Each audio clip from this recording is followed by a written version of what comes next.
Hello, this is Michael Wolf, Public Works Director.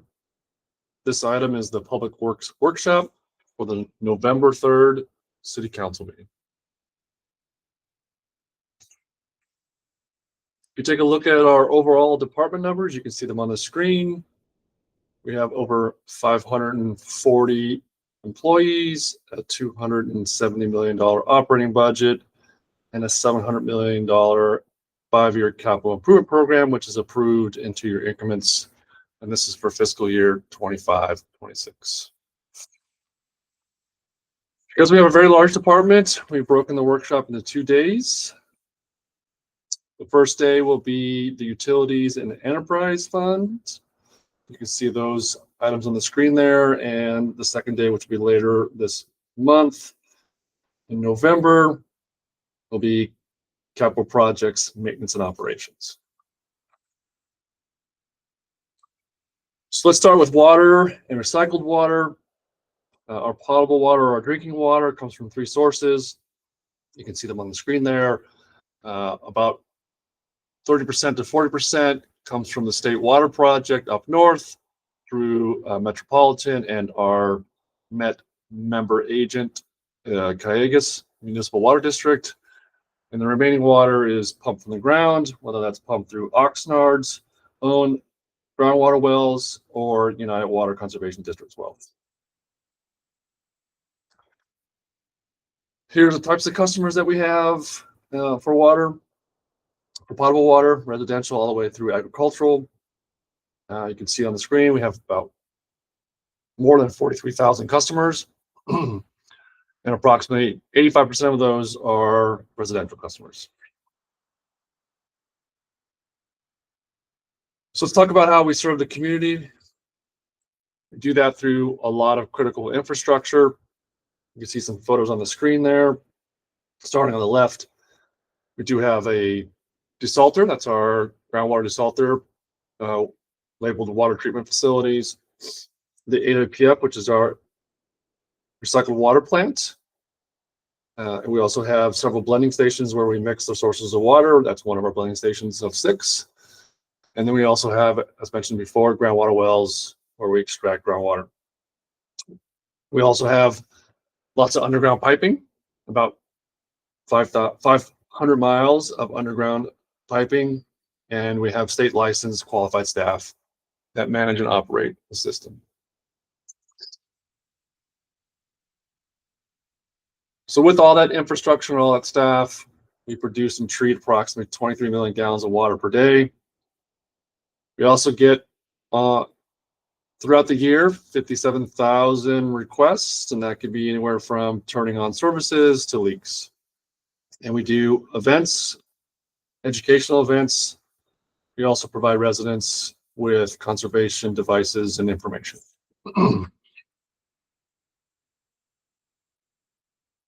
So we'll talk about milestones and accomplishments, and specifically this slide is milestones and accomplishments as they relate to the existing council priority, which is ensuring adequate future water supply. So you can see on the screen, we have 5 different milestones and or accomplishments. The first one there is recycled water pumping allocation. So that we've worked with the Fox Canyon Groundwater Management Agency to allow us to pump more than our annual allocation.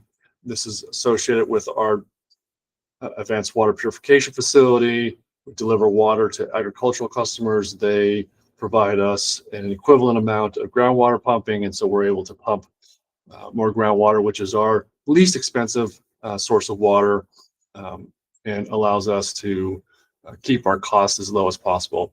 And you can see there that we're maximizing that use of groundwater allocation. We're pumping 500 acre feet of our recycled water pumping allocation this last water year. And continuing to work with that groundwater agency, Fox Canyon, we're working with them and other agencies to work on a groundwater storage framework. That's going to be very, very important for us to store water in the ground as we get through our aquifer storage and recovery demonstration well project. As most of you know, it's in construction. Anticipate finishing construction at the end of this year and starting the permitting process with the state early next. And without our wells, we really don't have access to groundwater. So we also are making sure that all of our groundwater wells are operational. So there's some more milestones and accomplishments, and you can see most of that has to do with capital projects. They're either in the planning phase. Some of those are on the top there, related to recycled water. Some are in the design phase.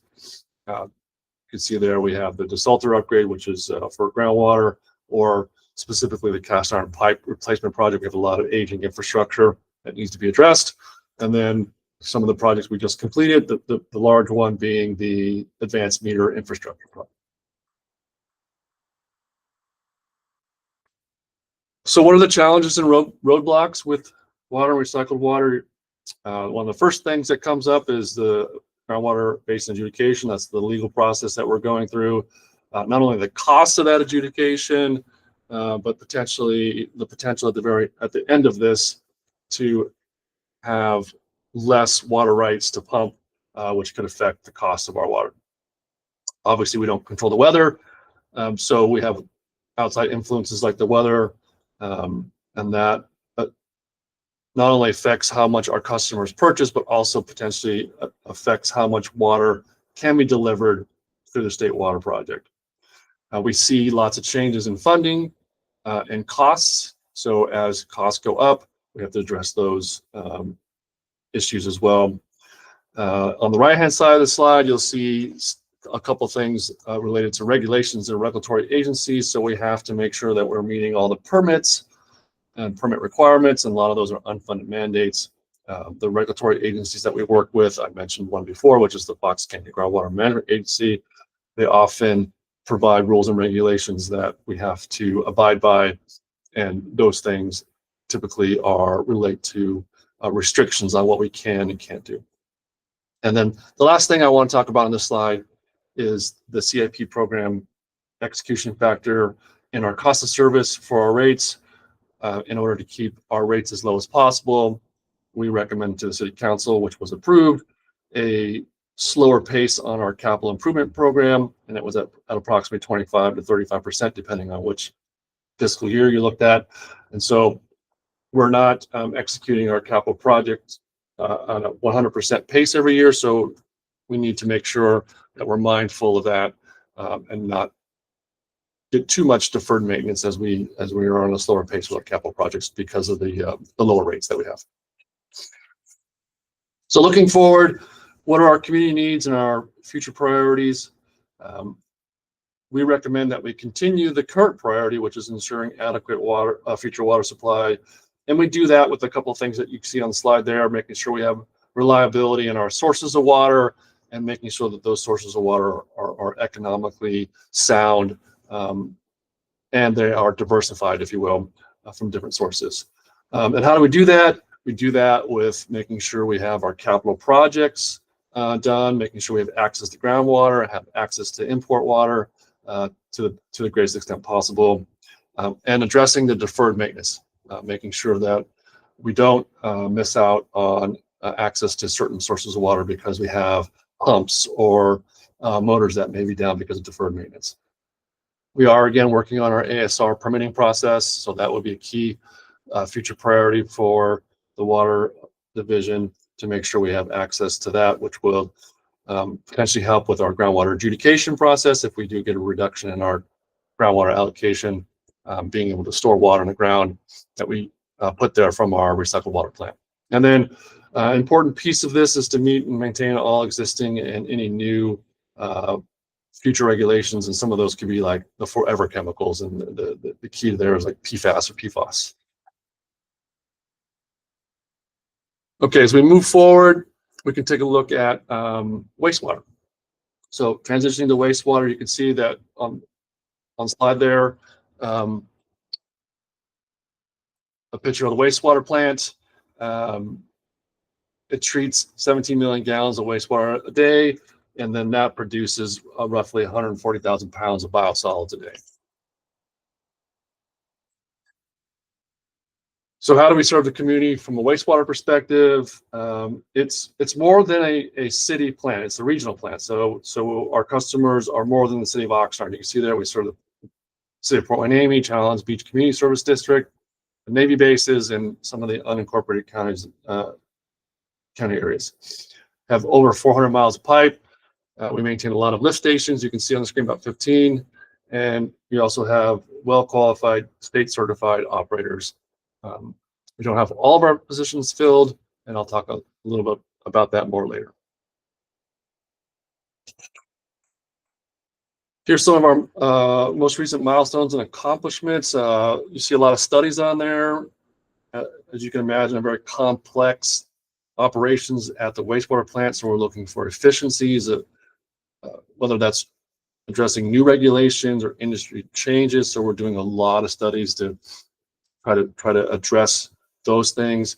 Anywhere you see the little raindrop with the green arrows, that is something that is going to help with AWPF and ultimately help with producing additional indirect potable water. So it doesn't just start with the recycled water plant, it actually starts with the wastewater treatment process. You can also see quite a bit of projects in design there at the bottom. So these are our capital projects that are in design, our infrastructure. Additional milestones and accomplishments. Again, we do have a project there at the top that will help us address wastewater treatment that then also helps AWPF, recycled water, which will help us with indirect potable reuse. And in construction, you can see a lot of projects. A lot of that's based is to address deferred maintenance, and it's at the plant and system-wide. And at the bottom there, you can see the completed projects. All right, so labor force, or challenges and roadblocks. So talked about labor force earlier. We have a lot of vacancies, and because of the complexity and the requirements of the state, most of our operators have to be certified. So getting certified operators is difficult, and keeping them here is difficult. So this will be a challenge. This is a challenge and a roadblock that we face constantly. We need to execute our capital projects. A lot of deferred maintenance that we have to address. We have a lot of aging infrastructure, and we have to address those typically with capital projects. Here, regulatory compliance and declining inflows, you can see that also is an issue with AWPF recycled water. So regulatory compliance, making sure we meet all the permit requirements, and declining inflows. So that's an interesting one because that may have to address, or we have to address that with changes in process, or address that with different efficiencies. All right, so looking forward for wastewater, how do we look forward for the community needs and future priorities? Again, adequate staffing. We got to make sure we have adequate staffing. The wastewater treatment plant's 24/7, 365, and we cannot have that operation without adequate staffing. We need to make sure that we're doing as much improvements on the wastewater side to address the AWPF recycled water process. Again, it starts with the wastewater treatment process. So any improvements at the wastewater plant to help with the recycled water process is key here. And we do that with capital projects. That's the way that's done. We want to make sure that we're continuing our economic stability with wastewater, and that looks, that's our rates, and that's our bond rating, things like that. And we want to make sure we meet and maintain existing and new regulations. All right, so transitioning to stormwater. So stormwater is actually in the wastewater division, but it's not an enterprise fund. It's actually, as you can see on the screen, is funded with the general fund and county tax benefit assessment units. We have about 2,400 catch basins citywide that are cleaned, maintained every 6 months, and you can see the amount of trash that's pulled out of there, close to 71,000 pounds of trash. This is the division that manages the MS4 permit, the municipal separate storm sewer system permit. And you can see on the right is just a screen grab. the places that we've installed trash capture devices in the storm drain inlets throughout the city. 2 different colors are just the two different phases of the project. Okay, so how we serve the community also includes cleaning storm drain channels. We have over 50 miles of that, and we clean those quite often. In fact, last fiscal year we cleaned 84 miles of those storm drain channels. You can see a picture on the right of a before and after. Here's some recent milestones and accomplishments for stormwater. We renewed our MS4 permit in 2021, which comes with a lot of regulations and requirements, which I'll talk about in a second. We've completed the construction on the trash capture devices, which I talked about earlier, but this was a state unfunded mandate that had to happen, so that was completed with city funds. And we are participating in a countywide watershed management program, so this allows us to have an economy of scale for some of these state mandates that come our way. And we are planning for a upgrade to our city master plan drainage. All right, challenges and roadblocks for stormwater. Talked about it a couple times. MS4 permit, a lot of regulations, and a lot of regulations without money. So that leads into certain things, certain permit requirements, and leads into needing capital funding. The watershed management plan that comes about from the MS4 permit talks about a lot of need for structural BMPs, which I'll talk about in a second.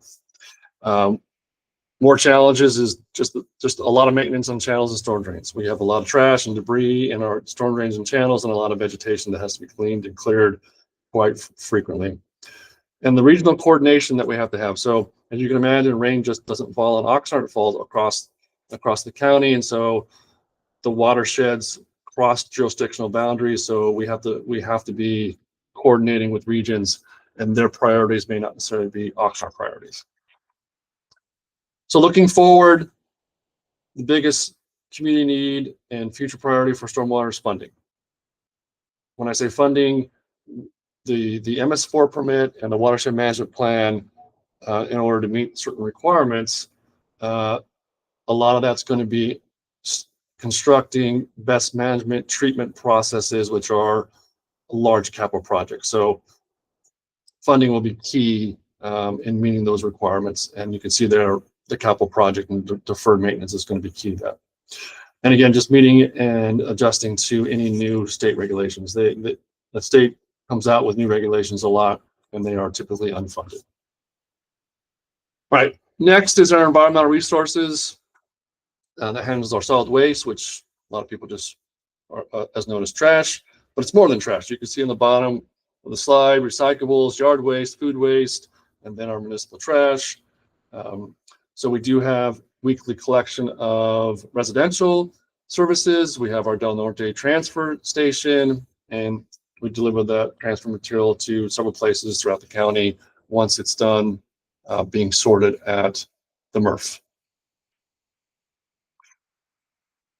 Here's just some of the numbers for environmental services, environmental resources, 41,000 customers, over 545 million pounds of municipal solid waste handled, and over 45 million pounds of recycled material and organic waste. So what does that look like? You can see on the left, that's actually a picture of our transfer floor operations at the MRF. But that's almost as much as the weight of the Empire State Building. So a lot of trash. We have 182 employees. We do have the Del Norte transfer station, which is commonly referred to as the MRF. And then in order to pick up all that trash, we have quite a bit of vehicles in the fleet.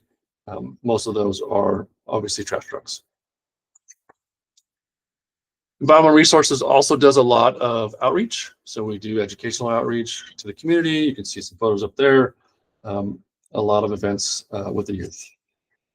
We also do drop-off days, so citywide drop-off days, which are free bringing bulky items to our Del Norte site. We also work with neighborhood councils to do drop-off events, neighborhood council. And the environmental resources team also manages our 311 Green team, which is basically addressing the illegal dumping issue in Oxnard. Unfortunately, we have this service because we have illegal dumping throughout the city. You can see some examples of the illegal dumping that happens in Oxnard. And here's the numbers. So that's a lot. So between July 2021 and August 2025, a lot of work orders received, over 33,000, and almost 10 million pounds of trash cleaned in that period of time. And I'm always amazed about how many refrigerators we actually have to pick up and mattresses. It amazes me. So challenges and roadblocks for ER: aging infrastructure, a lot of deferred maintenance. That includes the sorters inside the MRF. That includes our trucks. The sorters that are inside the MRF, they don't make the parts anymore. So we have to, they don't shelve the parts anymore, so we have to manufacture parts. So when those things break down, it takes us a while to get them back up and running. We have the state mandate to transition some of our vehicles to zero emission vehicles. So that's a costly process for that. And then we have to address the illegal dumping issue throughout the city. And then the last one on the slide there says customer compliance. State mandates like organic recycling comes down from the state, but it's our customers that we need to help us comply with that. So we have to rely on our customers to do that. And sometimes it takes a while for our customers to help us meet those mandates. But looking forward, what's the community needs and priorities for ER? We again just addressing and expanding our legal dumping prevention and response process, meeting those customer compliance processes with organic waste and the state mandates. Got to make sure we have the right staff, right? We got to invest in and train our staff, making sure that we can pick up the trash on a routine basis and make sure we are meeting those permit requirements. We have to have and need a long-term asset management plan. Again, think about transitioning all those vehicles to potentially zero emission vehicles. We have potentially some new and unknown costly state mandates coming our way, so we have to be flexible when those come and try to address those. And we need to look at ways to find outside funding so that we can keep our rates as low as possible. Okay, the last one for enterprises is the golf course, River Ridge Golf Club. See some photos there. So how does the golf course serve the community? These are pretty standard golf course revenue sources, the bulk of that being green fees, but you can see that we have other things like revenue for the rental fees on the event spaces. Here's a snapshot of rounds of revenues for the last several fiscal years. And you can see pretty steady in terms of the number of rounds the last several fiscal years, and roughly steady in the revenue, especially in the last few fiscal years. And what does that really mean? Well, that means actually that the golf has been building up reserve. Bottom right there, you can see $7 million of built up reserve. And what that allows us to do is projects, allows us to address some of the deferred maintenance. So we are doing a roof replacement project at the golf course, and you can see some of the other projects that are actively being planned or completed. So we've done some irrigation control upgrades. We've replaced one of the bridges at hole number 18. So the high amount of revenue and keeping our expenditures as low as possible allows us to build up reserves and get some of these projects done. And you can see some of the planned projects coming up, which is going to be renovating the sand in the bunkers and potentially adding on to the event space. Challenges and roadblocks, just like with most of our public works divisions, aging infrastructure and deferred maintenance. We need to address those things. The golf course is built on a landfill, so we have what's called a post-closure landfill regulations and requirements, and it's very expensive. Anytime we do something over there, we have to get state approvals. So that becomes a very long process and potentially a very expensive process. We also have compliance agreements, meaning other agencies are involved, like the VRSD, which is the Retail Sanitation District. It has to be involved in our process, which can potentially lengthens the process and or increases the cost. We also have to deal with a lot of homeless issues at the golf course due to its proximity to the lake bed or the river. All right, so what are our community needs and future priorities? As you can see, there are just a lot of on-course improvements, one of which will be looking at some turf reduction with so water savings. We do also want to look at ways to increase the revenue, and that will be one of the key things. There will be potentially a new event center that will allow them to rent out that space. But that concludes the day one Public Works workshop. Staff will be present on November 3rd to respond to any questions. Thank you.